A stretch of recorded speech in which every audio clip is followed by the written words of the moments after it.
సిటీలో ఎండలు మండిపోతున్నాయి. ఉదయం నుంచే సూర్యుడు ప్రభావం చూపెడుతున్నాడు. ఎండలకు జనం బయటకు రావడానికి భయపడుతున్నారు. బస్సుల్లో ప్రయాణం అంటేనే జంకిపోతున్నారు ప్రయాణికులు. మరోవైపు బస్టాపుల్లో షెల్టర్స్ లేక జనం తీవ్ర ఇబ్బందులు పడుతున్నారు.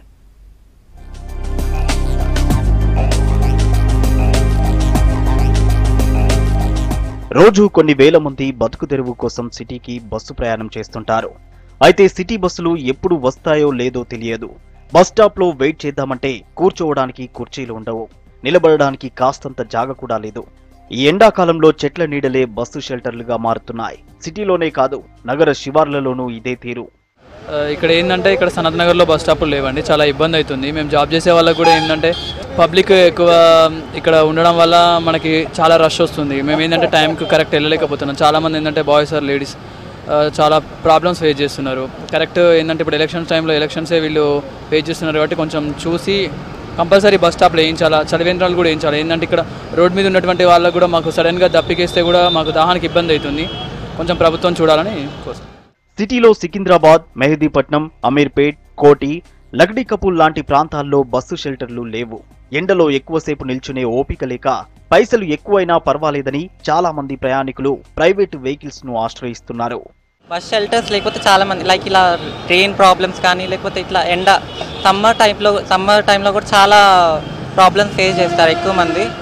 అండ్ ఇట్లానే రెయినీ సీజన్స్లో కూడా ప్రాబ్లమ్స్ ఉంటుంది. ఇంకా నార్మల్గా అయితే కొంతమంది బెగ్గర్స్ కూడా ఈ బస్ షెల్టర్స్ అనే రిక్వైర్మెంట్గా తీసుకుంటారు కాబట్టి నైట్ వాళ్ళు అక్కడే స్టే చేస్తారు.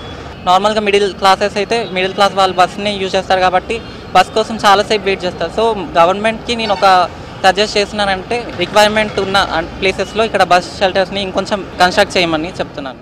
రాబోయే రోజుల్లో ఎండ తీవ్రతను దృష్టిలో పెట్టుకుని బస్సు షెల్టర్లు ఏర్పాటు చేసి మంచినీటి సౌకర్యం కల్పించాలని ప్రయాణికులు కోరుతున్నారు. కొత్తగా ఏర్పాటు చేసే ఏసీ బస్ షెల్టర్స్ జనం రద్దీ ఎక్కువగా ఉండే చోట్ల ఏర్పాటు చేయాలని కోరుతున్నారు. ఎక్కడైతే రిక్వైర్మెంట్ ఉందో బస్ షెల్టర్ అక్కడ లేదు. సో లైక్ మనం తీసుకుంటే ఇప్పుడు అమీర్పేట ఏరియాలో, పంజాగుట్ట ఏరియాలో రిక్వైర్మెంట్ ప్లేస్లో లేదు. కాకపోతే కొంచెం దూరం ఉంది. మనం మళ్ళీ అక్కడ నుంచి నడుచుకుంటూ వెళ్ళి బస్ ఎక్కేసి అక్కడ నుంచి వెళ్ళాలి అంటే కొన్నిసార్లు వీలవ్వట్లేదు. సో ఆ టైంలో మేము ఏంటంటే బస్ పాసెస్ ఉన్నా కానీ కంపల్సరీ ఆటో అనేది రిక్వైర్ చేస్తున్నాం. సో ఆటోని తీసుకొని వెళ్ళేసరికి మళ్ళీ ఎక్స్ట్రా ఛార్జెస్ అనేవి అవుతున్నాయి. సో కాలేజ్ స్టూడెంట్స్కి లేకుంటే మాలాంటి డైలీ వేజెస్కి ఇంపార్టెంట్ అనేది బస్ అనేది. సో అది కొంచెం రిక్వైర్మెంట్ ప్లేస్లో ఉంటే we can be used it more. ఇప్పటికైనా పెరుగుతున్న ఉష్ణోగ్రతలు దృష్టిలో పెట్టుకుని తమ కష్టాలు తీర్చాలని జీహెచ్ఎంసీ, ఆర్టీసీ అధికారులని ప్రయాణికులు కోరుతున్నారు.